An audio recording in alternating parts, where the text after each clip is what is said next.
နေ့စဉ်စိတ်ဝင်စားဖွယ်ရာဘောလုံးသတင်းအစီအစဉ်များကိုတင်ဆက်ပေးနေတဲ့ Pitch Talk အစီအစဉ်ကနေပြီးတော့ကြိုဆိုလိုက်ပါတယ်။ထိုင်းမြေကိုစိုးမိုးခဲ့ဂိုးသွင်းဆက်ရုပ်ကြီးကျော်ကိုကို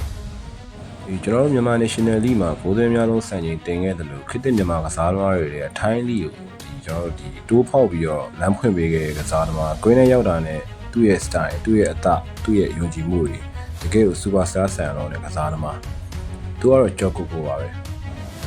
ကျော်ကိုအကြောင်းပြောရရင်လူရဲ့တင်းရဲ့စကေးနဲ့သူ့ရဲ့ဒီခြေစွမ်းတွေကိုပဲမြင်ကြမှာပေါ့နော်ဒါပေမဲ့သူ့မှာတက်တည်ပြစရာအစူးစိတ်တွေအများကြီးရှိရဲဆိုတာပဲလူသိနေပါတယ်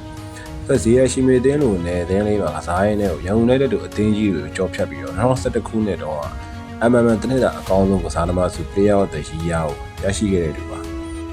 ရန်ကုန် United ကိုရောက်တော့လဲလီဖလာ9ချိန်အထိရယူပြီးတော့ပြည်တွင်းမှာပြင်မှာဖြစ်လာခဲ့တယ်ပေါ့နော်ဒါမှမကသေးပါဘူးအောင်သူတို့မတိုင်ခင်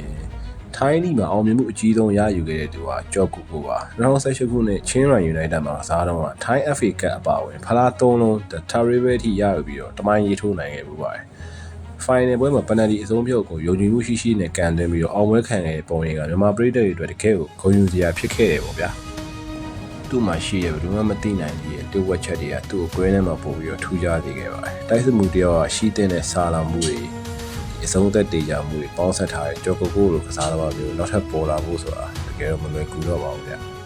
။ဒါဆိုရင်တော့ကြည်လေးဖန်နေမှုကြော်ကိုကိုရဲ့အဆုံးသက်တွေဒီအတွက်ဘက်ကိုလိုက်မိလိုက်တဲ့ပရိသတ်တွေတော့ကျွန်တော်ရှိရတာမသိဘူးဗျ။ဒီကစားသမားနှစ်ယောက်ဘလူးကိုပို့ကြိုက်တယ်ကို့အမြင်လေးတွေကိုလည်းပြောပေးသွားပါအောင်နော်။ Pitch Talk ကနေပြီးတော့နောက်ထပ်ဘောလုံး story ကိုဆက်တင်ပေးပါဦးလို့ follow လုပ်ထားဖို့လည်းမမေ့ကြပါနဲ့။ Oh, here's Joko Ko, who's offside, one-on-one against Hassan Sani to put Myanmar 2-1 up. Makes no mistake, Joko Ko with his second of the game. After 67 minutes, deadly on a one-on-one situation. Myanmar 2-1 up. I'll just have a look.